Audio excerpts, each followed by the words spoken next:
Hey, good morning, everybody. This is Mr. Kundan Singh Chauhan. Welcome back on my channel SSC brain blaster with Kundan sir. तो दोस्तों, मैं आज आप लोगों को 7वां एक्सरसाइज नंबर जी करवाने जा रहा हूँ एसपी बख्शी की बुक से. इस जो सीरीज़ चला रहा हूँ एक्सरसाइजेस के, ये आज तक जितने भी एसएससी के बैंकिंग के और सीडीएस के एग्जामिनेशन हुए हैं, इनमें आए हुए कुछ क्वेश्चंस हैं और कुछ मतलब इसी कॉन्सेप्ट पे आएंगे. चाहे एग्ज़ाम में कोई भी एग्ज़ाम दो, आप किसी भी एग्ज़ाम में अगर आपके इंग्लिश लैंग्वेज आती है तो इससे बाहर क्वेश्चन नहीं जाएगा. Understood guys? तो ये सीरीज़ ज़रूर आप कंप्लीट करिएगा अगर आप किसी भी कॉम्पिटेटिव एग्ज़ाम्स के लिए सीरियस हैं तो. ओके गाइस, चलिए ठीक है. क्वेश्चन नंबर फर्स्ट पे चलते हैं हम.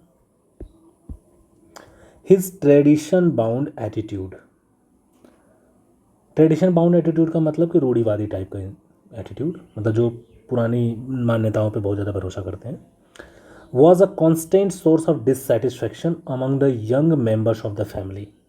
ये ध्यान दीजिए, डिससेटिस्फैक्शन मतलब डिससेटिस्फाई के साथ या सेटिस्फाई के साथ प्रपोजिशन है ना, ये होता है. लिखिए डिससेटिस्फाई, सेटिस्फैक्शन. तो सेटिस्फाई ही लिख देता हूँ, फैक्शन क्या लिखने की ज़रूरत है. To somebody, I am satisfied to, dissatisfied to. तो अमंग यूज नहीं करते हैं, ये प्रपोजिशन गलत है. Understood guys? तो गलती कहाँ पे है आपकी? सी में. अब ये मैं आप लोगों को एक प्रपोजिशन का चैप्टर लूँगा जिसमें सभी जो लाइकली वर्ड्स हैं जो एग्ज़ाम्स में आए हुए हैं या आते हैं या जिनके बेसिस पे क्वेश्चन बनाए जाते हैं, वो नियर अबाउट 200+ वर्ड हैं जिनके साथ डिफरेंट डिफरेंट प्रीपोजिशन लगती हैं और वो फिक्स्ड प्रीपोजिशन होती हैं. तो उनको एक बार आप पढ़ लोगे, एक दो बार पढ़ा दूंगा अगर उसको, तो ये समझिए आप 2 बार वीडियोस अगर उनके देख लोगे तो वो रटना नहीं है, आपको उसके बेसिस पे क्वेश्चन सॉल्व करने हैं. वो रट खुद पे खुद जाएगा. इन चीज़ों को रटते नहीं हैं. अंडरस्टूड? तो यहाँ पे प्रीपोजिशन एरर है ये. Question number second.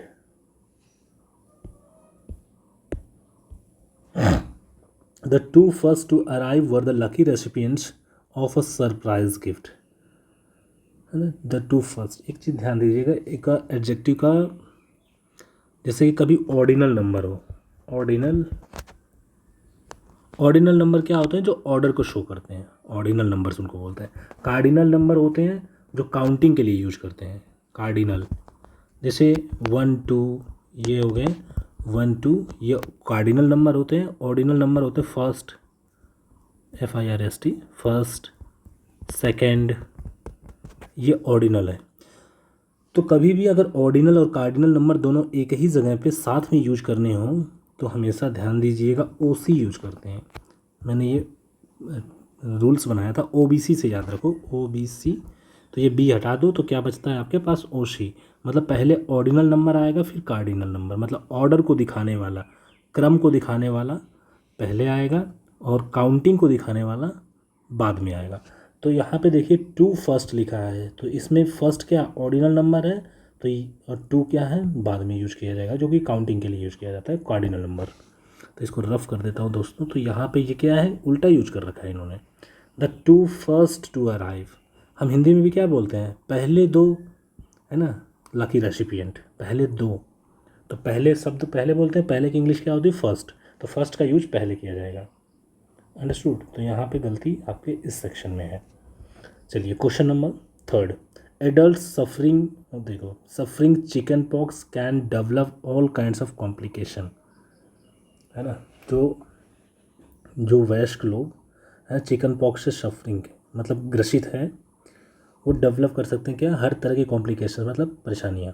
इसी ध्यान दीजिए, सफ़र के साथ प्रीपोजिशन, ये भी प्रीपोजिशन एरर है. सफ़र के साथ प्रीपोजिशन यूज किया जाता है दोस्तों, फ्रॉम.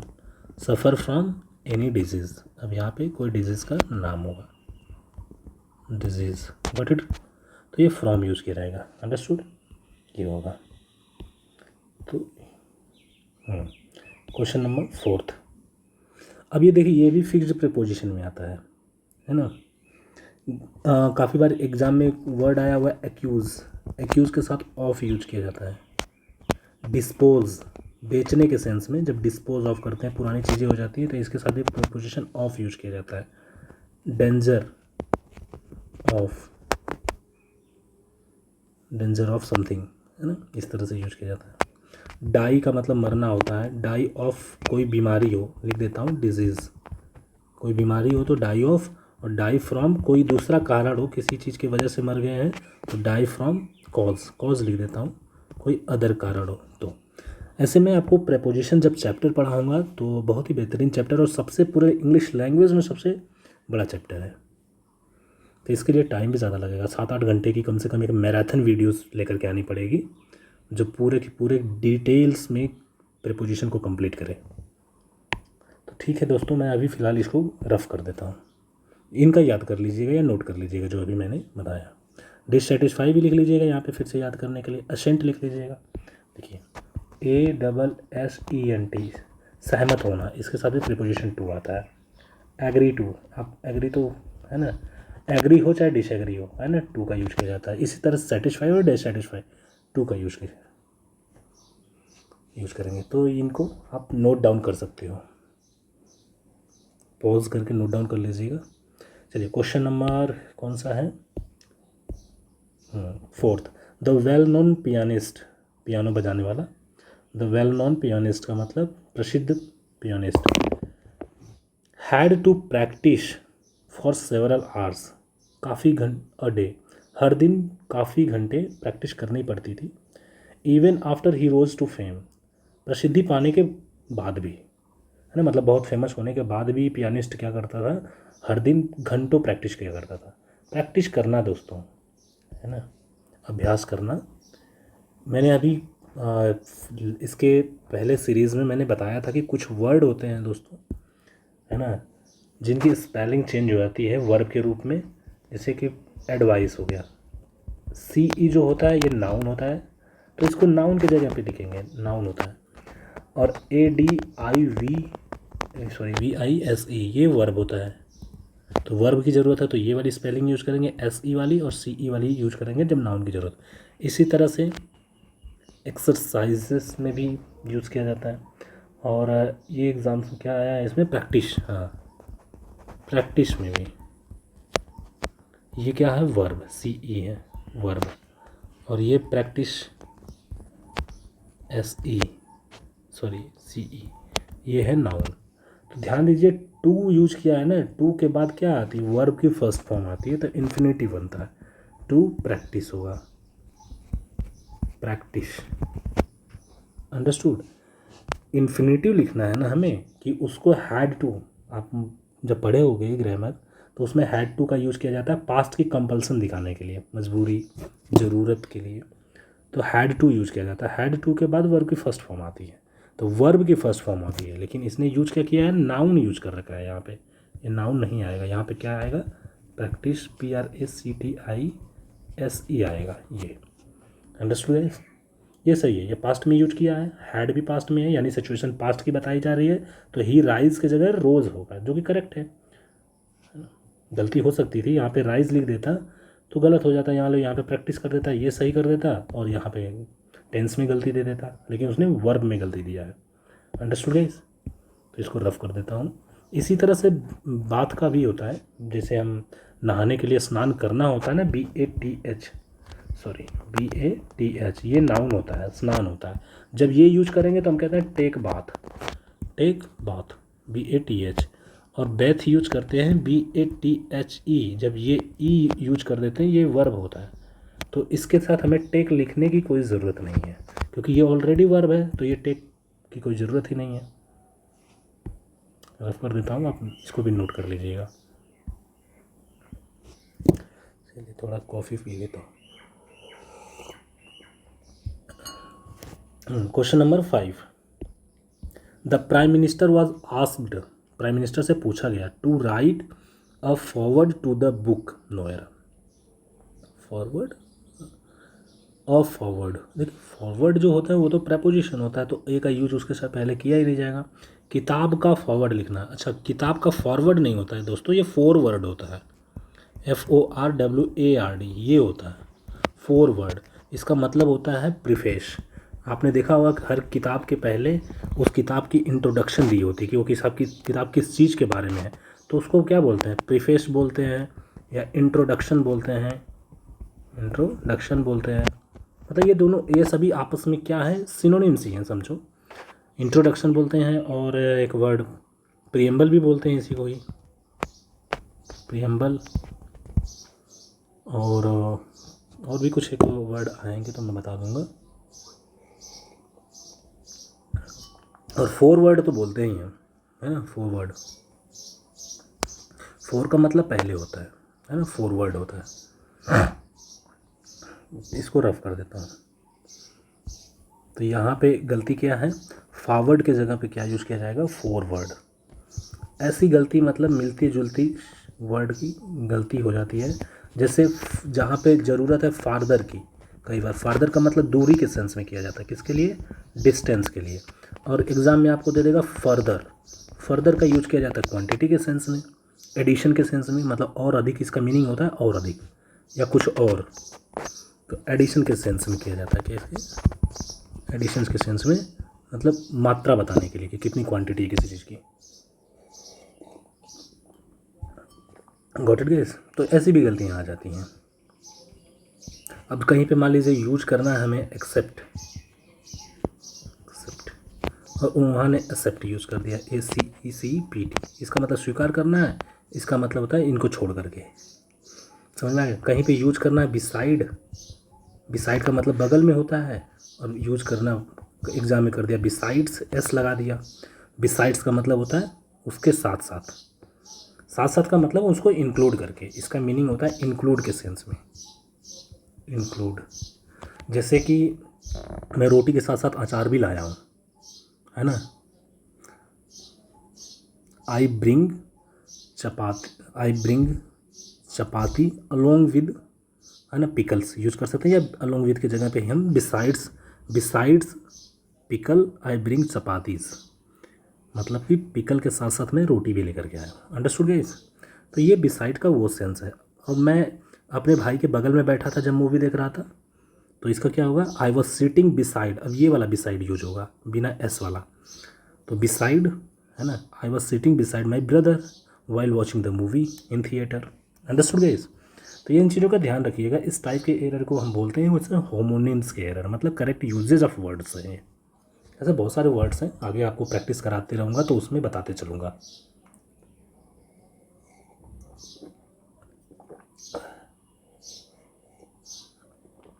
चीज़ें फ्री में मिल रहा है, सीरियस होकर के पढ़ो, है ना। कभी 600-700 रुपये घंटे लेकर के इंग्लिश पैरामाउंट में पढ़ाता था, है ना। ग्लोबलाइजेशन यूट्यूब की वजह से बहुत अच्छे अच्छे टीचरों के कॉन्सेप्ट आपको फ्री में यूट्यूब में मिल जाते हैं। इवन बहुत से कमज़ोर फैमिली के बच्चे ऐसे हैं जो UPSC तक क्रैक कर देते हैं सिर्फ यूट्यूब की वजह से, यूट्यूब पे पढ़ करके। तो सब्सक्राइब कीजिए, शेयर कीजिए वीडियोस को, अगर आपको थोड़ी सी भी फ़ायदा लगता है और आपको लगता है रेलिवेंट कंटेंट है एग्ज़ाम्स के लिए।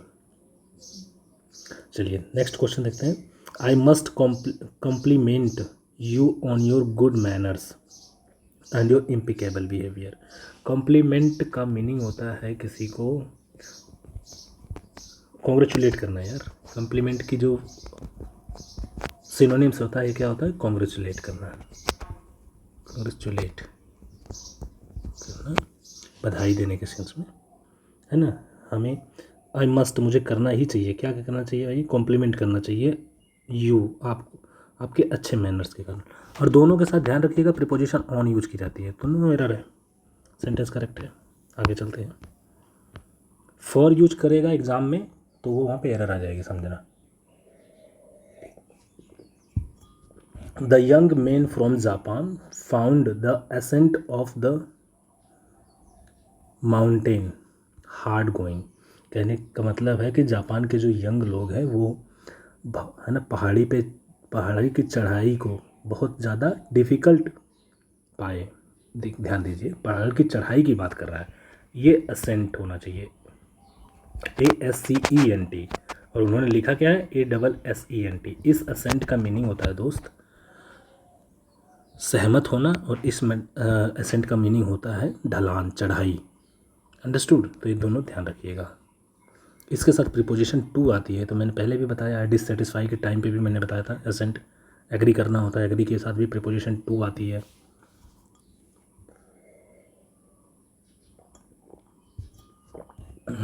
Next question number 8।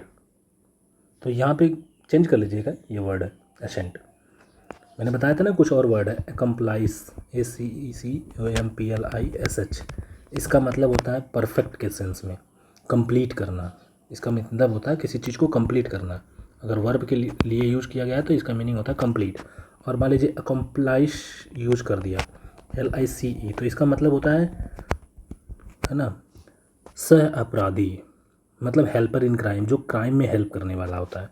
तो आप एक तरह से कह सकते हो one who helps in crime. Understood guys? बहुत सारे ऐसे वर्ड्स हैं, आप लोगों को बीच बीच में बताते चलूँगा। आप लोगों को इसके पहले भी मैंने बताया, अडेप्ट, अडॉप्ट, काफ़ी बार एग्जाम्स में आया है, अडोप्ट है, डेफ्ट, DEFT, डेप्थ, DEPTH, डेप्थ, इसको रफ कर देता हूँ मैं थोड़ा, डेप्थ, और डाफ्ट, DAFT। अगर आप लिखना चाहते हो तो मीनिंग मैं बता देता हूँ, थोड़ी काफ़ी ज़्यादा क्वेश्चन हैं यहाँ पे करवाने के लिए मेरे पास। अडेप्ट का मतलब होता है कुशल, और डेफ्ट का भी मतलब कुशल होता है। समझ में आया? इन दोनों का मीनिंग सेम ही होता है दोस्तों, एक दूसरे के सिनोनिम्स होते हैं, लेकिन ये तीनों हम एक साथ बताए हैं, ये तीनों आपको एक साथ बताए हैं। तो इन दोनों का मीनिंग होता है कुशल व्यक्ति, निपुण। अंडरस्टूड? अडाप्ट का मतलब क्या होता है? ये अडोप्ट है। अडाप्ट का मतलब होता है एडजस्ट करना, है ना। जैसे I can not adapt my self according to the situation, या I could not adapt my self according to the climate of Kashmir. Kashmir के क्लाइमेट के अकॉर्डिंग मैं अपने आप को अडाप्ट नहीं कर पाया, एडजस्ट नहीं कर पाया। अंडरस्टूड गए? तो वहाँ पे अडाप्ट के सेंस। अब वहाँ पे एग्जाम में दे देगा अडोप्ट, वो गलत हो जाएगा। तो अडोप्ट का मतलब होता है स्वीकार करना, गोद लेना। Understood? You should not adopt this theory, this policy, because it is disasters. Understood guys? तो ये आपको ये थियरी या ये पॉलिसी अडॉप्ट नहीं करनी चाहिए, तो वहाँ पे ये यूज किया जाएगा। तो इतने हो गए ये चारों ऊपर से। डेप्थ का मतलब गहराई होता है, पता ही है आपको। डाफ्ट का मतलब होता है बेवकूफ़, DAFT, डाफ्ट लिख लीजिएगा, मंद बुद्धि का डाफ्ट, है ना। अब मान लीजिए कहीं पे हमें कुशल की ज़रूरत है, वो व्यक्ति बहुत कुशल था इसलिए उसने मैथ्स में 99% स्कोर हासिल किया। अब वहाँ पे डेफ्ट लिखना चाहिए, DEFT। He was so deft in mathematics that he could score 99% marks in the examination. अब वहाँ पे डेफ्ट के जगह पे लिख दिया क्या, डाफ्ट, तो वो एरर हो जाएगी। इस टाइप के एरर को बोलेंगे correct uses of words. Rough कर देता हूँ, आप लोग पॉज करके नोट डाउन कर लीजिएगा, अपनी डायरी वगैरह कुछ बना रहे होंगे तो।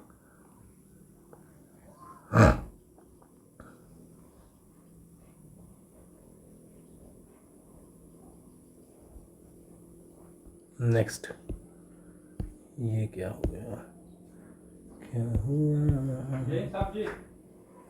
अरे रुक जा भाई, रुक जा यार।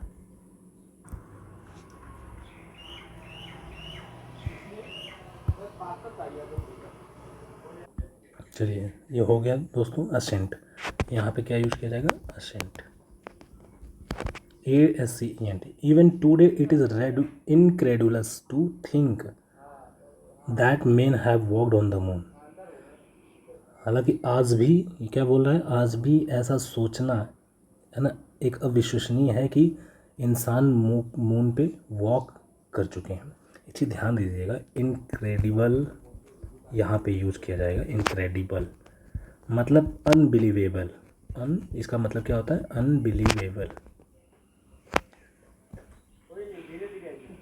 अनबिलीवेबल मतलब not trustee, not trustworthy, unbelievable, इसका मीनिंग ये होता है। और इनक्रेडुलस का मीनिंग क्या होता है, जो जो लिखा है इनक्रेडुलस, इनक्रेडुलस का मतलब होता है जो किसी पे भी ईजिली बिलीव कर लेता है, मतलब एक तरह से बेवकूफ़ इंसान, जो जिसको धोखा देना आसान हो, है ना। तो वन हु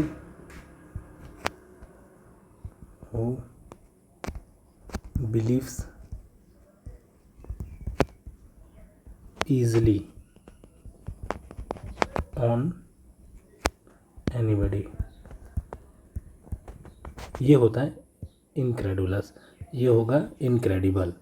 विश्वास करने लायक बात नहीं है तो इनक्रेडिबल यूज करेंगे।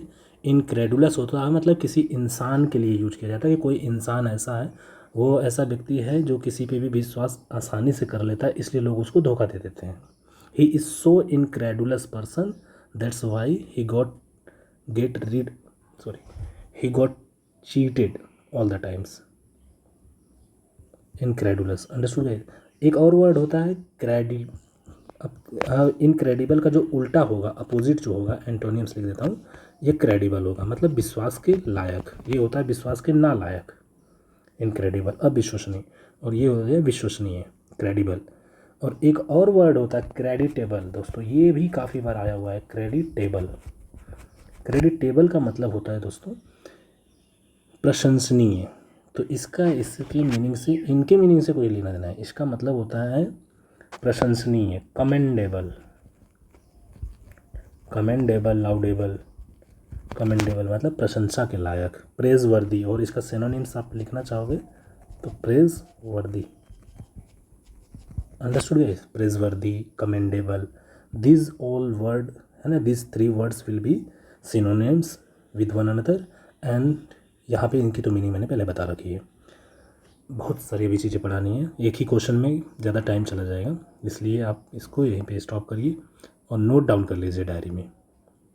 रफ कर देता हूँ मैं।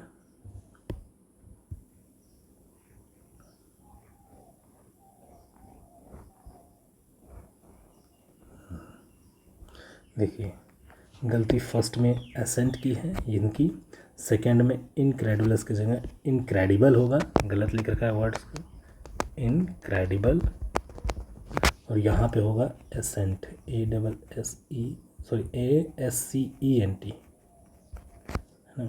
नेक्स्ट, द फायरमैन वोर मतलब पहना, वियर का मतलब पहनना होता है, ये पास्ट फॉर्म है वोर। द फायरमैन ने पहना। Inflammable clothing for protection, protection के लिए मतलब रक्षा के लिए कैसी क्लॉथ पहनेगा जिसमें आग ना पकड़े। और इनफ्लेमेबल का मतलब होता है, इनफ्लेमेबल का मतलब होता है जल्दी से आग पकड़ने वाली, मतलब ज्वलनशील। आप देखोगे ट्रकों पे लिखा होता है जिसमें पेट्रोल जाता है कि इनफ्लेमेबल आइटम है इसके अंदर, है ना। तो इनफ्लेमेबल का मतलब होता है ज्वलनशील, जो जल्दी से आग पकड़ ले। तो जो जल्दी से आग नहीं पकड़ती है उसको बोलते हैं नॉन इनफ्लेमेबल। अब ये सही वर्ड का यूज़ नहीं किया है ना। सिचुएशन के हिसाब से, सेंटेंस के हिसाब से ये वर्ड यहाँ पे इनफ्लेमेबल नहीं होना चाहिए। यहाँ पे क्या होना चाहिए, इसके पहले लिखना चाहिए नॉन इनफ्लेमेबल, है ना, अज्वलनशील। Understood. Next question number 10, beside food the pilgrims. Pilgrims का मतलब यात्री, जो जाते हैं ना पूजा पाठ करने के वाले यात्री, उनको बोलते हैं पिलग्रिम्स, है ना। जो पूजा पाठ करने के पर्पज से तीर्थ यात्रा करने जाते हैं उनको बोलते हैं पिलग्रिम्स। कैरिड सम मेडिसिन्स। देखिए, बिसाइड फूड, बिसाइड का मतलब तो बगल में होता है, ध्यान दीजिएगा, लेकिन यहाँ पे यूज होना चाहिए बिसाइड्स। इसका मतलब होता है एडिशन, एडिशनल के सेंस में यूज किया जाता है। मतलब इसका कहने का मतलब है कि besides food the pilgrims carried some medicine. जो तीर्थ यात्री थे वो अपने साथ मेडिसिन भी लेके गए थे। किसके साथ साथ, फूड के साथ साथ वो मेडिसिन भी लेके गए थे, फूड के अलावा मेडिसिन भी लेके गए थे, है ना। इनके कहने का मतलब ये है। तो ये बिसाइड का मतलब तो बगल में होता है। यहाँ पे कौन सा बिसाइड यूज किया जाना चाहिए, BASIDES। Next 11 number, the sweets were shared, मिठाइयाँ बांटी गई बिटवीन द 4 गर्ल्स। बिटवीन नहीं आएगा दोस्तों, बिटवीन का यूज करते हैं हम, ये प्रपोजिशन यूज किया जाता है दो या, है ना, दो के लिए। और अमंग का यूज किया जाता है या फिर अमंगेस्ट यूज होता है बीच के सेंस में। दो से जब ज़्यादा लोग हों, 2+ तो हम क्या यूज़ करते हैं, अमंग या अमंगेस्ट यूज़ करते हैं। कब अमंग होगा कब अमंगेस्ट होगा ये मैं आपको डिटेल्स जो क्लास चैप्टर वाइज लूँगा उसमें बता दूँगा। तो यहाँ पे बिटवीन को हटाइए और यहाँ पे क्या यूज किया जाएगा, among, among the 4 girls. Question number 12 पे चलते हैं। The long distance train which met with an accident, जो लंबी दूरी तय करने वाली ट्रेन थी वो एक्सीडेंट है ना, उसके साथ एक्सीडेंट हुआ। क्या कर रही थी वो, was carrying some army personnel, वो कुछ आर्मी पर्सनल को लेके जा रही थी। आर्मी पर्सनल का मतलब आर्मी ट्रूप्स को। तो यहाँ पे पर्सनल की जो स्पेलिंग है, ये पर्सनल का मतलब होता है प्राइवेट, मतलब अपना, मतलब जिसे पर्सनल थिंग्स हैं। तो यहाँ पे होना क्या चाहिए, जो सोल्जर्स के लिए यूज किया जाता है NEL होता है, ये वाला पर्सनल यूज करना चाहिए। तो ये पर्सनल गलत है। फिर आगे क्वेश्चन नंबर 13 है। देखिए मैंने कहा था ना आप लोगों को कि वर्ड्स पे ध्यान दीजिए, जो वर्ड्स मैं पढ़ा रहा हूँ, जो करेक्ट यूजेज ऑफ वर्ड्स पढ़ा रहा हूँ, बता रहा हूँ, उनको ध्यान दीजिए क्योंकि वो मल्टीपल टाइम्स आए हुए हैं एग्जाम्स में। नेक्स्ट क्वेश्चन है 13 number. I have seen her only once, मैंने सिर्फ उसको एक बार देखा है। But I am liking her a lot, लेकिन मैं उसको बहुत पसंद करने लगा। एक चीज़ ध्यान दीजिए, कुछ वर्ड्स होते हैं जिसको वर्ड ऑफ सेंसेशन बोलते हैं, वर्ड्स ऑफ फीलिंग्स है ना, परसेप्शन। मैं आपको डायरेक्ट वर्ड ही बता देता हूँ, उनको ING फॉर्म में जनरली नहीं लिखा जाता है। जैसे वांट को वांटिंग कभी पढ़े हो आप, नहीं। लाइकिंग कभी पढ़ते हो, नहीं। लाइकिंग पढ़ोगे तो आप उसका मीनिंग वहाँ पे चेंज होगी, अभी बताऊँगा कब होता है ना। लविंग कभी पढ़े हो, नहीं। प्रेम करना जो इसका जो एग्जैक्ट मीनिंग है उसके सेंस में नहीं पढ़ोगे। लविंग जब होगा तो उसकी सेंस चेंज हो जाएगा, मीनिंग चेंज हो जाती है। सी देखने से रिलेटेड जो हो, थिंक सोचने से रिलेटेड है जब, है ना। सीम, परसेप्ट, परसेप्ट्स, और परसीव होता है वैसे, परसीव, परसेप्ट। और भी कुछ वर्ड्स जो आए हैं, बिलीव, बिलोंग, हैव मतलब रखने के सेंस में। जैसे मेरे पास कोई सामान है, मेरे पास 2 भाई हैं, तो I have 2 brothers, I am having 2 brothers गलत हो जाएगा, हैव का यूज करेंगे। अंडरस्टूड है। जनरली यही वर्ड्स एग्जाम में आते हैं। फील भी आ जाता है काफ़ी बार, है ना।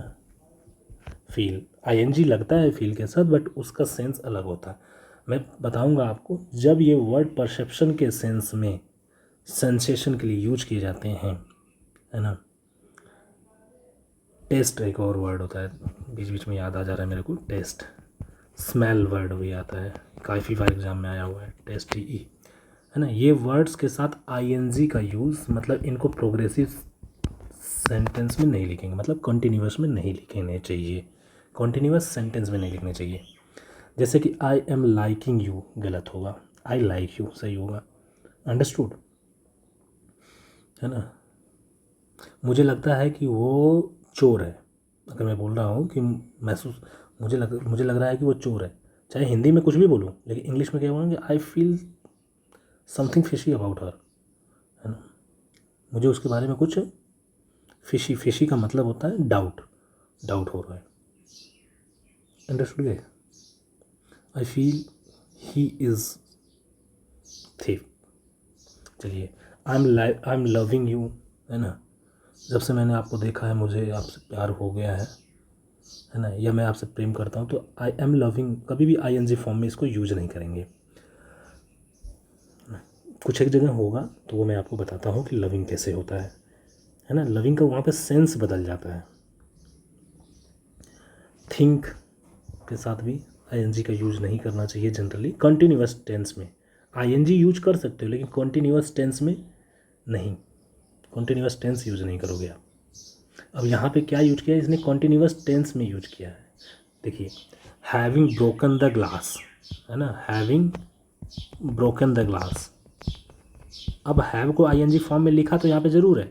अब आप इसको लेकर के मेरे से कहोगे कि सर यहाँ पे तो ING लिखा है, but brother this is not the continuous tense. Understood. यहाँ पे हैविंग ब्रोकन जो लिखा है ये पास्ट पार्टिसिपल है ना। पास्ट पार्टिसिपल क्या होता है, ये जो नॉन फाइनाइट वर्ब्स पढ़ाऊँगा आपको तो उसमें डिटेल्स में बताऊँगा। मैंने कहा ना कि वर्ड पे ध्यान नहीं देना है कि वर्ड क्या है, ध्यान देना है उसके यूसेस पे, उनके यूसेस कहाँ पे हैं, है ना, किस सेंस में वो यूज किया जा रहा है। मैंने कहा कि हैव का यूज़ मेन वर्ब की तरह से किया गया हो तो आईएनजी फॉर्म नहीं आएगी, क्योंकि इसका मतलब होता है रखना। जैसे मेरे पास 2 कार है, I have 2 cars, I am having 2 cars नहीं होगा। Understood.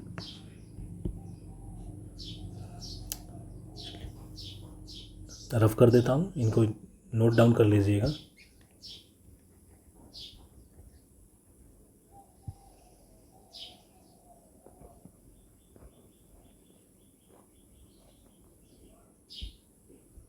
Next question number 13, I have scene, अच्छा ये तो हो ही गया, दोबारा आ गया ये, तो यहाँ पे गलती यही है, आई लाइक हर होगा। नेक्स्ट है question number 14, I told him, मैंने उससे बोला, that we enjoyed very much at the party. चलिए आपको कुछ वर्ब बताता हूँ जो रिफ्लेक्सिव प्रोनाउन होते हैं, जिनके पास रिफ्लेक्सिव प्रोनाउन लाना ज़रूरी होता है अगर ऑब्जेक्ट नहीं दिए गए हैं तो। जैसे इसमें पहला वर्ड हो गया इन्जॉय, अपसेंट, अपसेंट, और एक्विट, ACQUIT, एक्विट, एक्सर्ट, और भी कोई वर्ड आते हैं, अवेल,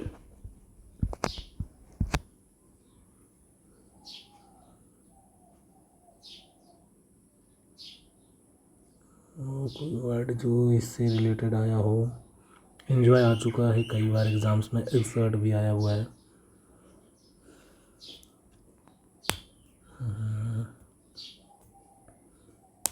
याद नहीं यार, क्वालिफाई भी आता है, क्वालिफाई,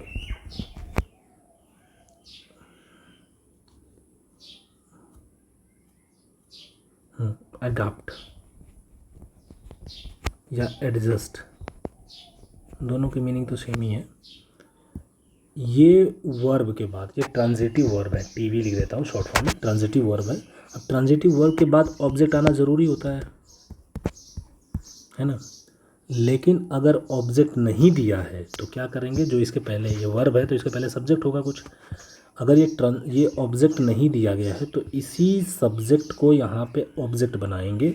जब सब्जेक्ट खुद ही रिफ्लेक्ट होकर के ऑब्जेक्ट आता है तो उसको बोलते हैं रिफ्लेक्सिव प्रोनाउन। और रिफ्लेक्सिव प्रोनाउन क्या होता है, आई का रिफ्लेक्सिव प्रोनाउन क्या होगा, माई सेल्फ। यू का क्या होगा, योर सेल्फ। अवर का क्या होता है, आप लोगों को धीरे धीरे याद आ जा रहा हो सब, अवर सेल्फ। इट का इट सेल्फ, इस तरह से आपको पता होगा। दे का 1 मिनट, इट का इट सेल्फ, दे का देम सेल्फ्स। यहाँ पे सेल्फ नहीं होता है, सेल्फ्स होता है, ध्यान दीजिएगा। जो मैंने प्लूरल लिखा है सेल्फ्स, यहाँ पे सेल्फ्स। योर सेल्फ दोनों सही होता है। सी का हर सेल्फ, ही का हिम सेल्फ। तो ध्यान दीजिएगा, इनके लिए रिफ्लेक्सिव प्रोनाउन ये होते हैं। तो इसमें गलती क्या है, इंजॉयड, इसके बाद कोई ऑब्जेक्ट नहीं दिया है, जैसे enjoyed the party direct object होता तो हम सही होता सेंटेंस, लेकिन नहीं दिया है तो हम क्या करेंगे, इसके बाद ऑब्जेक्ट आना ज़रूरी है तो इस वर्ड को ही ऑब्जेक्ट बनाएंगे तो वो रिफ्लेक्सिव प्रोनाउन के सेंस में यूज करें। जैसे we enjoyed ourselves very much at the party.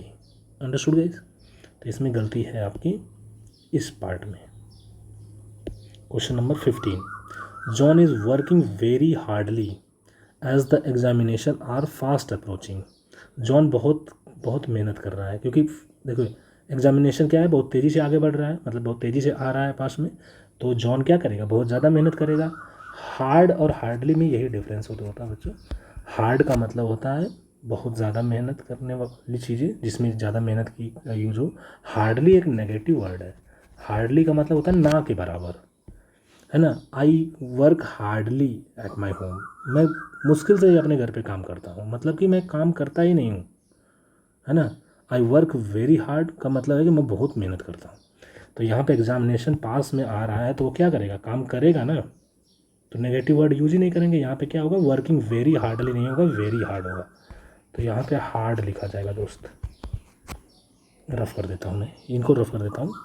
पूरी जगह ही ऑक्यूपाई कर लिया इन्होंने, पाकिस्तान जैसे कश्मीर को ऑक्यूपाई कर लिया था उस तरह से ये वर्ड्स मेरे स्पेस को ऑक्यूपाई कर लिए हैं। चलिए question number 16। 2 hours have passed, 2 घंटे बीत गए हैं since he had fallen asleep, जब से वो सोया है। देखिए आपको एक सेंटेंस का स्ट्रक्चर बताता हूँ। सिंस अगर कंजक्शन के रूप में यूज किया गया है ना, ये यहाँ पे कंजक्शन है, ध्यान दीजिएगा। अब आपको इसको डिटेल्स में एकदम बताऊँगा मैं इस वर्ड के साथ, जितने भी तरह से इस पर एरर आ चुकी हैं, गलतियाँ आ चुकी हैं, ध्यान दीजिएगा, वो सभी समझाने की कोशिश करूँगा। यहाँ पे तो सेंटेंस में कंजक्शन है। क्यों कंजक्शन है, क्योंकि ये दो चीज़ों को जोड़ रहा है। एक मिनट, ये है यहाँ पे कंजक्शन। जब ये कंजक्शन की तरह होता है तो दोस्तों, तो इसके साथ में जो अटैच होता है सेंटेंस, वो होता है सिंपल पास्ट टेंस, पास्ट। और इसके साथ में इधर जो होता है ना, ये होता है प्रेजेंट का परफेक्ट। अब प्रेजेंट परफेक्ट कंटिन्यूअस भी हो सकता है। परफेक्ट का मतलब सिर्फ परफेक्ट नहीं होता है, उसका मतलब कि एक्शन अगर प्रोग्रेसिव है तो परफेक्ट कंटिन्यूअस, अगर प्रोग्रेसिव नहीं एक्शन है तो परफेक्ट, बट परफेक्ट होना चाहिए। तो ये स्ट्रक्चर होता है। अब इसको मैं थोड़ा और डिटेल्स में बताऊंगा।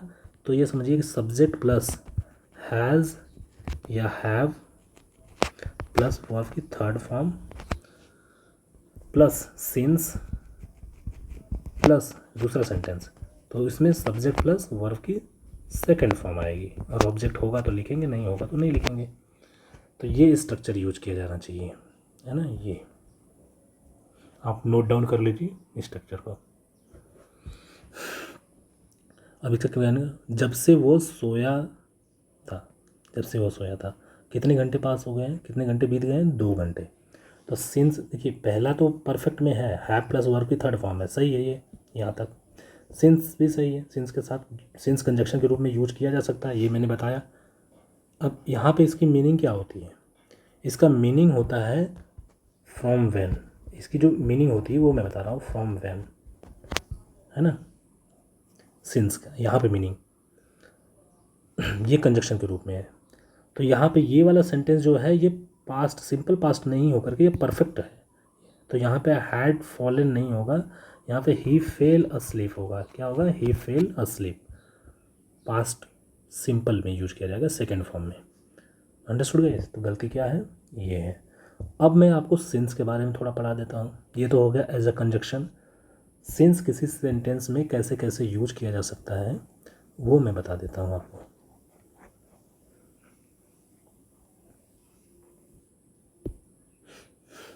देखिए सिंस एक वर्ड है ना। ये पार्ट्स ऑफ स्पीच में मतलब सेंटेंस में या तो कंजक्शन के रूप में यूज किया जा सकता है दो सब सेंटेंस को जोड़ने के लिए, दूसरा ये प्रेपोजिशन के रूप में यूज किया जा सकता है टाइम के लिए, टाइम बताने के लिए, जैसे कि 1975 से, है ना। या फिर ये सेंटेंस में एक कॉज को बताने के लिए, किसको, कारण को बताने के लिए एडवर्ब के रूप में यूज किया जा सकता है ना, एडवर्ब ऑफ रीज़न के तौर पे। अब एक तो एग्जांपल मैंने आपको कंजक्शन का दिखा दिया, और एक आप एग्जांपल बचपन से पढ़ते आ रहे होगे कि मैं I have been teaching since 1999, 1919 से मैं पढ़ा रहा हूँ। तो सिंस 1999 ये क्या है, कोई समय का नाम है ना, नाम है मतलब नाउन है। अब नाउन के पहले पोजीशन बताने के लिए क्या यूज किया जाता है, ये प्रेपोजिशन है। यहाँ पे समझ में आ गया। यहाँ पे मॉर्निंग भी हो सकता था, सिंस मॉर्निंग। अंडरस्टूड। आप ये समझिए कि यहाँ पे इस जो समय के लिए यूज किया जाएगा ये प्रेजेंट परफेक्ट या टेंस वगैरह आपने पढ़ा होगा, कंटिन्यूअस परफेक्ट कंटिन्यूअस पढ़ा होगा, तो उसमें बचपन से पढ़ते आ रहे होंगे टेंसेस में। समझा गया। तो यहाँ पे ये एज अ प्रीपोजिशन। कॉज के लिए जब कारण बताते हैं, चूँकि मैं घर पे नहीं था, मैं उनसे नहीं मिल पाया, तो इसका क्या होगा?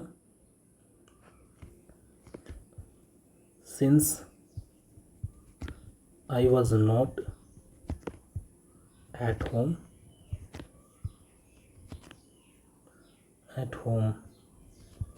आई could not meet her, I could not meet her, मैं उनसे नहीं मिल पाया। Got it guys? ये सेंटेंस देखिए, मैं उनसे नहीं मिल पाया, इसका कारण क्या था कि मैं घर पे ही नहीं था। तो यहाँ पे सिंस का यूज किया गया है इस सेंटेंस को एज अ कारण प्रोड्यूस करने के लिए, एज अ कारण बताने के लिए। तो समझ में आ गया सिंस के तीनों यूजेस एग्जाम्स में, है ना। अब देखिए, आपने सिर्फ अगर टेंस पढ़े हैं तो आप इस सेंस के बारे में जानते रहे होंगे। आपने कंजक्शंस पढ़े हैं तो जो अभी मैं जो ये वाला जो एरर है इसके बारे में जानते होंगे, कंजक्शंस के पार्ट में पढ़े होंगे।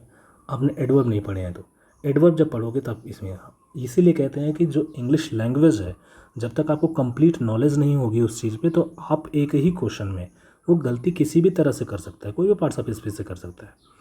इसलिए इंग्लिश में स्कोर करना थोड़ा डिफ़िकल्ट होता है एज़ कम्पेयर टू मैथ, क्योंकि इंग्लिश एक लैंग्वेज है ना। लेकिन एक बार इंग्लिश आप सही से इम्प्रूव कर लिए तो ये जल्दी से ख़राब होने वाली चीज़ नहीं है कि आप 2 साल या एक महीने 2 महीने नहीं पढ़े तो ये ख़राब हो जाएगी, क्योंकि ये लैंग्वेज है। एक बार आपको समझ में आ गई तो इसको कोई रटने वाली, फिर से दोबारा दोबारा रटने वाली चीज़ नहीं होती कि रटोगे तो ही, क्योंकि लैंग्वेज है, डेली डेली आप यूज कर रहे हो। अगर एक बार इंप्रूव हो गई तो आप न्यूज़पेपर पढ़ रहे हो, कोई मैगजीन पढ़ रहे हो, इंग्लिश में पढ़ रहे हो, तो उससे क्या आपका मेंटेन रहता है, आप हमेशा अच्छा स्कोर करोगे एग्जाम्स में। बट एक बार इंप्रूव करना पड़ेगा बहुत अच्छे लेवल पे। देखो, स्पोकन इंग्लिश और जनरल इंग्लिश अलग होती है। एग्ज़ाम्स में जो आती है वो ग्रामेटिकल बेस्ड आती है, ग्रामर से रिलेट करके आती है चीज़ें। जैसे हिस्ट्री सबको आती है, लेकिन यूपीएससी के एग्ज़ाम में जो हिस्ट्री पूछी जाएगी वो डायरेक्ट क्वेश्चन तो नहीं आते हैं, ओके, बहुत ज़्यादा घुमा करके क्वेश्चन पूछते हैं। और जो करंट के मुद्दे होते हैं, करंट के मुद्दे से अटैच करके इकोनॉमिक्स पूछते हैं, है ना। तो उसी तरह से ये कहने के लिए होता है कि 10th तक की मैथ आती है कॉम्पिटेटिव एग्ज़ाम्स में। भाई 10th तक की मैथ तो कैट के एग्ज़ाम में भी आती है, कर लो क्वेश्चन। और 10th के मैथ को करने के लिए आईआईटी से जो लड़का बीटेक किया हुआ है वो भी फंस जाता है उसमें, समझ में आया। तो बात 10th और 12th के मैथ की नहीं होती, बात होती है उसके कॉन्सेप्ट की, है ना। आपने जिस तरह के 10th में क्वेश्चन किए हैं वैसे एग्ज़ाम्स में नहीं आते। आपने जैसे ग्रामर या इंग्लिश जो पढ़ी हो, या आप इंग्लिश डेली पढ़ते हो, ये ज़रूरी नहीं है कि आप इंग्लिश डेली बोलते हो या अच्छी इंग्लिश बोलते हो तो एग्ज़ाम में इंग्लिश में स्कोर अच्छा कर लोगे, ये कोई ज़रूरी नहीं है। जैसे आप मैथ हिंदी बोलते हो, लेकिन हिंदी पीसीएस का पेपर है, हिंदी के क्वेश्चन दिए जाएंगे तो क्या आप स्कोर कर पाओगे अच्छा? उसी तरह से इंग्लिश है, जब तक उस पर काम नहीं करोगे you will not be able to score maximum number. Okay guys, ठीक है। अभी इसको 17 number, have been broken down the driver sent the car to garage. ये आपको एडवांस वर्ब जब पढ़ाऊँगा तो उसमें बताऊँगा। ये है पास्ट पार्टिसिपल्स, पार्टिसिपल्स जब पढ़ाता हूँ तब मैं बताता हूँ ये हैविंग ब्रोकन डाउन द, इस तरह के सेंटेंसेस। कभी भी ध्यान दीजिएगा, अगर आपको कोई रूल नहीं आता है तो सिंपल से सेंटेंस का सेंस समझने की कोशिश करिए। ब्रोकन डाउन का मतलब होता है स्टॉप फंक्शनिंग, कोई चीज़ काम करना बंद कर दे। ब्रोकन डाउन का मतलब होता है ख़राब हो जाना, ब्रोकन डाउन चलते चलते ख़राब हो जाना। अब ख़राब कौन सी चीज़ हुई होगी? देखिए, ड्राइवर ने किसको भेजा गैराज में? कार को भेजा, यानी ख़राब क्या हुआ होगा? कार ख़राब हुई होगी। लेकिन यहाँ पे हैविंग ब्रोकन डाउन क्या ख़राब हुई है ये थोड़ी बताया, मतलब इसका सब्जेक्ट थोड़ी दिया है।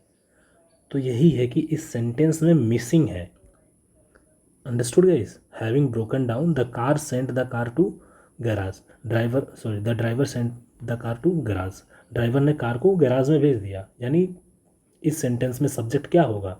कार होगा। तो ये सेंटेंस कंप्लीट ही नहीं लिखा था, तो यहाँ पे होगा क्या? The car having broken down, car ख़राब हो गई थी या चलना बंद कर दी थी, इंजन उसका ख़राब हो गया था, है ना। फिर इसके बाद ये लिखा जाएगा the driver sent the car to the garage. आप यहाँ पे द कार लिखो या इट लिख दो, इट का मतलब वो कार के लिए ही यूज किया गया है, एक प्रोनाउन, तो भी सही है ना। बट कोई ना कोई सेंटेंस को इसको कंप्लीट करने के लिए यहाँ पे सब्जेक्ट की ज़रूरत होगी जो नहीं दिया गया है। Understood. Question number 18, he is one of those writers who has one acclaim the, acclaim का मतलब प्रशंसा, अक्लेम द वर्ल्ड ओवर मतलब पूरे विश्व में। कह रहा है कि he is one of those writers, ये उन राइटर्स में से हैं जो, जिन्होंने, है ना, पूरे विश्व में प्रशंसा हासिल की है, प्रशंसा पाई है। वन अक्लेम का मतलब ये हुआ प्रसिद्धि पाना, प्रशंसा पाना। देखिए ध्यान दीजिए, ये क्या है, रिलेटिव प्रोनाउन, ये वर्ब है। वर्ब किसके अकॉर्डिंग यूज की जाती है रिलेटिव प्रोनाउन के बाद इस सेंटेंस में, सबऑर्डिनेटेड सेंटेंस में वर्ब किसके अकॉर्डिंग यूज की जाती है, एंटीसीडेंट के अकॉर्डिंग। एंटीसीडेंट कौन है, जो सबसे पास वाला सब्जेक्ट होता है वो एंटीसीडेंट होता है। दोज राइटर्स, अब राइटर्स क्या है, प्लूरल है, तो ये वर्ब कैसी होगी दोस्त, ये वर्ब होगी प्लूरल। और हैज़ नहीं होता है प्लूरल, प्लूरल क्या होता है, हैव होता है, हैव प्लूरल यूज किया जाता है। अंडरस्टूड, तो हैव का यूज किया जाएगा। क्वेश्चन नंबर 19 समझ में आया। ये मैंने आपको कंजक्शंस में भी पढ़ाऊंगा और ये चीज़ें आपको प्रोनाउन में भी पढ़ाऊंगा, क्योंकि ये रिलेटिव प्रोनाउन का भी केस है और दो सेंटेंस को जोड़ रहा है, तो ये कंजक्शन का भी केस है। WH वर्ड कंजक्शन की तरह काम कर रहा है ना, और इस एंटीसीडेंट से रिलेट कर रहा है, तो वो रिलेटिव प्रोनाउन है। मतलब पढ़ा दोनों जगह दूंगा आपको, और जितनी बार पढ़ोगे कॉन्सेप्ट को उतनी बार वो याद हो जाएंगे। व्हेन स्टूडेंट्स आर इल, अच्छा sorry 19 number, the mason, mason का मतलब जो काम करते हैं मिस्त्री, the mason will not do the work except give the orders. Mason तो वही होता है नहीं, मैशन काम नहीं करेगा, ये कहने का मतलब कि मैशन काम नहीं करेगा, वो सिर्फ वो क्या देगा, है ना, ऑर्डर्स देगा, गिव द ऑर्डर्स। दोस्तों ऑर्डर जो आदेश का होता है ना वो ऑर्डर्स होता है, और ऑर्डर का मतलब होता है ना, please keep these books in order. तो यहाँ पे इन ऑर्डर लिखते हैं, इसका मतलब होता है क्रम में, अरेंज्ड तरीके से, इसका मतलब आदेश होता है। अंडरस्टूड, इसका मतलब मैंडेट होता है, आदेश होता है, बिहेस्ट होता है, और इसका मतलब होता है इन ऑर्डर। ये तो यहाँ पे आदेश वाला ऑर्डर लिखना है तो ऑर्डर्स यूज करेंगे। जैसे कि मीन, मीन का मतलब माध्य होता है, एवरेज, लेकिन मीन्स का मतलब रिसोर्सेज होता है ना, तनख्वाह वगैरह जो पैसे वैसे जिससे हमारा घर चलता है वो मीन्स होता है, समझे ना, एस लगता है।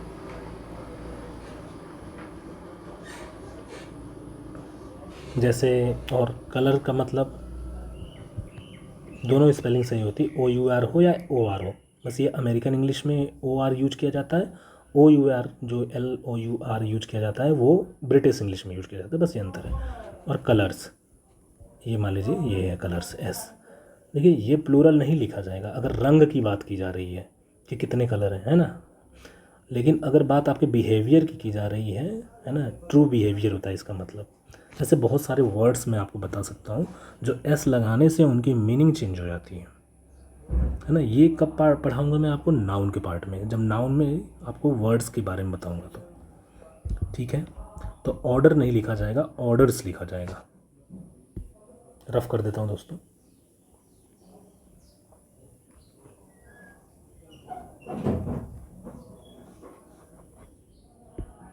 Question number 20, when students are ill, जब स्टूडेंट्स बीमार, दे फाइंड दैट, वो पाते हैं कि they have a lot of work to catch with, catch up when they return, उनके पास बहुत सारे काम रहते हैं ख़त्म करने के लिए जब वो वापस आते हैं। अच्छी ध्यान दीजिए, वोकैबुलरी गलत यूज़ किया है, कैच अप विद होता है, कैच अप विद का मतलब होता है टू हैंडल समथिंग या टू मैनेज समथिंग, आप लिख सकते हैं टू मैनेज या टू हैंडल, मतलब बहुत सारे काम होते हैं उनको कंप्लीट करने के लिए, मैनेज करने के लिए, तो कैचअप विद यूज किया जाता है दोस्तों।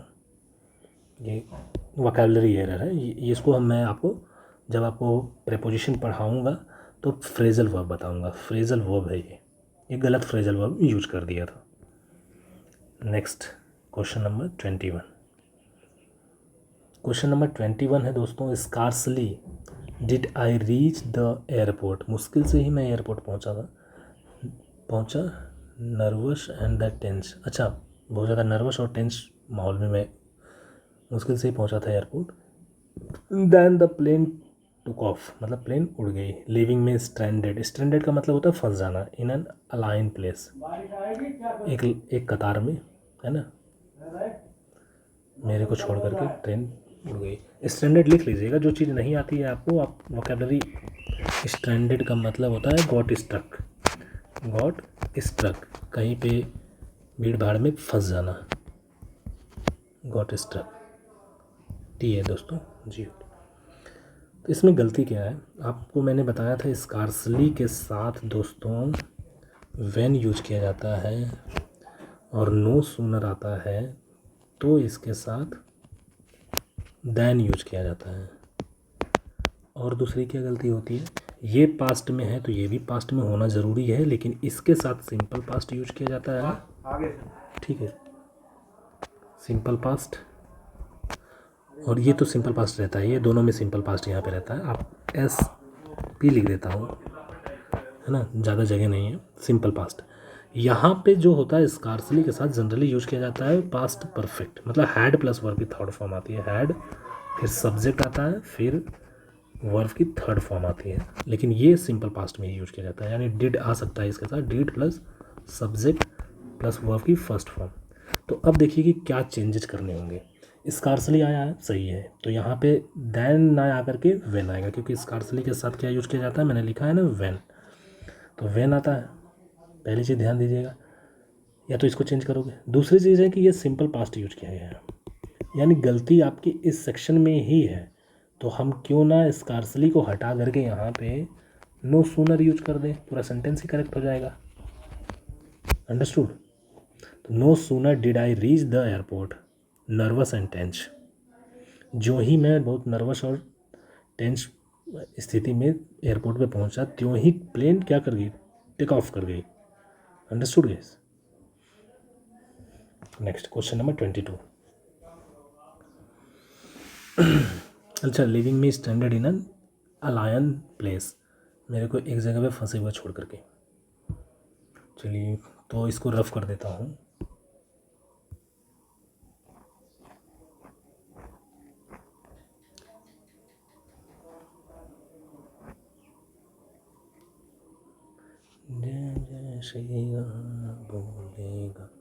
Question number 22। The power to distinguish, distinguish का मतलब होता है अंतर बताना, बिटवीन डिफरेंसेस, है ना, विभिन्न विभिन्न चीज़ों में अंतर बताना, इसका मतलब है distinguish between differences is the basis of science and art. Basis of सही है, नो एरर होगा दोस्तों। डिस्टिंग्विश के साथ प्रपोजिशन बिटवीन ही आता है ना, लेकिन डिफरेंट अगर डिफरेंस होता है तो डिफरेंट फ्रॉम यूज किया जाता है, ध्यान दीजिएगा। अगर डिफरेंस कहता है कि हाँ डिफ़र, मैं तुम्हारी व्यू से, तुम्हारी ओपिनियन से अलग हूँ, तो I am different from your opinion, है ना, या आई डिफ़र फ्रॉम योर ओपिनियन, तो वहाँ पे हम डिफ़र के साथ या डिफरेंस के साथ फ्रॉम यूज करते हैं जब किसी चीज़ से अलग होने की बात करेगा। लेकिन डिस्टिंग्विश का मतलब होता है, अभी बताया था मैंने, क्या बोल, दिमाग ही हैंग करने लगा। डिस्टिंग्विश बिटवीन, डिस्टिंग्विश के साथ प्रीपोजिशन बिटवीन का यूज करते हैं। अंतर बताना, विभिन्न चीज़ों में अंतर बताना होता है। Next question number 23। ही एट नथिंग सिंस यस्टरडे, कल से वो, यस्टरडे तो लिखा है लेकिन सिंस के साथ है, तो सिंस के साथ जब कोई टाइम दिया होता है तो ध्यान दीजिए वो सेंटेंस किस फॉर्म में होता है, परफेक्ट में। तो यहाँ पे एट नहीं होगा, एट जहाँ लिखा है ये कैंसिल करके यहाँ पे हैज़ ईटन, हैज़ ईटन, है ना, he has eaten nothing, at की जगह पे क्या लिखेंगे, ईटन। यहाँ पे गलती ये है, EATEN, हैज़ पहले लगा लो, अरे यार कर देता हूँ।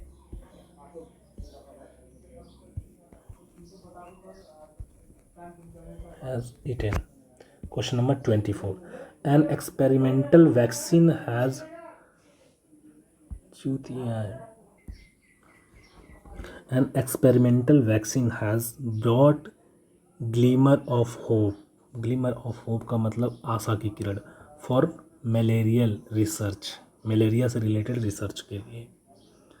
तो इसमें experimental vaccine has brought glimmer of for malaria. सही है, no error, no error. Has है, वर्ब की थर्ड फॉर्म है, हैज़ है क्योंकि ये सिंगुलर है तो इसके लिए हैज़ ही यूज किया जाएगा। ब्रॉट ये ब्रिंग का थर्ड फॉर्म है, यानी बी भी सही है। ग्लिमर ऑफ होप है ना, glimmer of hope for malaria research. अब होप फॉर समथिंग होता है तो प्रीपोजिशन भी करेक्ट है, तो इसमें नो एरर है दोस्तों। Question number 25, after making me wait for to agony. Agony मतलब होता है, मैंने पहले ही बताया था, पीड़ा, कष्ट, पेन। उसका सिनोनिम्स लिखना हो तो लिख लीजिएगा, पेन, एफ्लिक्शन, AFFICLICTION, एफ्लिक्शन। और काफ़ी वर्ड्स थे इसमें, मैंने बताया था, एफ्लिक्शन, एगोनी, एगोनी, इसी से एगोनिशिंग बोला। एगोनिशिंग मतलब कष्टदायक 2 घंटे, है ना, 2 एगोनिशिंग आवर्स। और हाँ, डिस्ट्रेस वर्ड, डिस्ट्रेस का मतलब भी होता है सेम। ये सब आपस में सिनोनिम्स है, अगर नहीं पता होगा तो आप लिख सकते हैं इसको।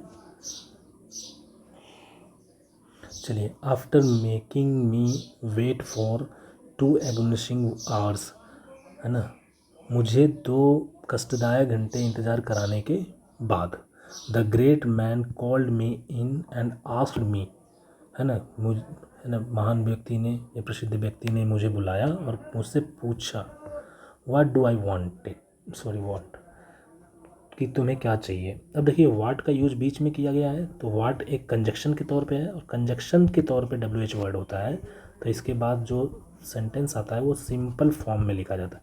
सिंपल फॉर्म का मतलब subject plus helping verb plus main verb plus object. अब लेकिन यहाँ पे डू पहले लिख दिया है तो वो गलत हो जाएगा, यहाँ पे व्हाट आई वांट हो जाएगा। डू का यूज़ करने की ज़रूरत नहीं है, सिंपल प्रेजेंट यूज़ किया जाएगा।